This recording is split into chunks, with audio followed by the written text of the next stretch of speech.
ನೋಡ್ತಾ ಇದ್ರ ಈ ರೀತಿ ನಾವು ಬಜಿ ಬೋಂಡ ನಾನಿಲ್ಲಿ ಬೆಂಡೆಕಾಯಿನ ಫ್ರೈ ಮಾಡಿದ್ದೀನಿ. ಈ ರೀತಿ ಡೀಪ್ ಫ್ರೈ ಮಾಡಿದ ಆಯಿಲಲ್ಲಿ ಅಲ್ಲಲ್ಲಿ ಸ್ನ್ಯಾಕ್ಸ್ ಏನಾದರೂ ಉಳ್ಕೊಂಡು ಇದು ಬ್ಲ್ಯಾಕ್ ಆಗಿಬಿಟ್ಟಿರುತ್ತೆ. ಸೊ ಆವಾಗ ಇದನ್ನು ನಾವು ಯಾವುದಾದ್ರೂ ವೆಜಿಟೇಬಲ್ಸ್ಗೆ ಯೂಸ್ ಮಾಡಬೇಕಂದ್ರೆ ನಾವು ಯೂಸ್ ಮಾಡೋದಿಲ್ಲ. ಸೊ ಇದು ಸುಟ್ಟ ಎಣ್ಣೆ ಅಂತೇಳಿ ಹಾಗೆಯೇ ಸೈಡ್ಗೆ ಇಟ್ಕೊಂಡ್ಬಿಡ್ತೀವಿ. ಸೊ ಇದನ್ನು ಯಾವ ರೀತಿ ನೀಟಾಗಿ ಶುದ್ಧ ಎಣ್ಣೆಯಾಗಿ ಶೋಧಿಸ್ಕೊಳ್ಳೋದು ಮತ್ತು ಇದನ್ನು ಯಾವ ರೀತಿ ರಿಯೂಸ್ ಮಾಡ್ಕೊಳ್ಳೋದು ಅಂತೇಳಿ ತೋರಿಸ್ತಾ ಇದ್ದೀನಿ. ಇಲ್ಲಿ ನೋಡ್ತಾ ಇದ್ರೆ ಒಂದು ಆಯಿಲ್ ಕಪ್ಪಿಗೆ ನಾನಿಲ್ಲಿ ಸ್ಟ್ರೈನರ್ನ ಇಟ್ಟು ಅದ್ರ ಮೇಲ್ಗಡೆ ಹತ್ತಿನ ಈ ರೀತಿ ಸ್ಪ್ರೆಡ್ ಮಾಡಬೇಕು.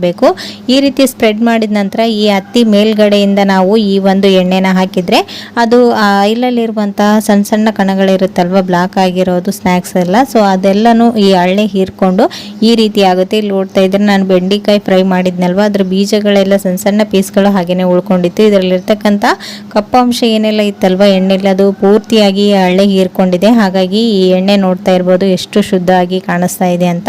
ಸೊ ಈ ರೀತಿ ನೀವು ಇದನ್ನ ಶೋಧಿಸ್ಕೊಳ್ಳೋದ್ರಿಂದ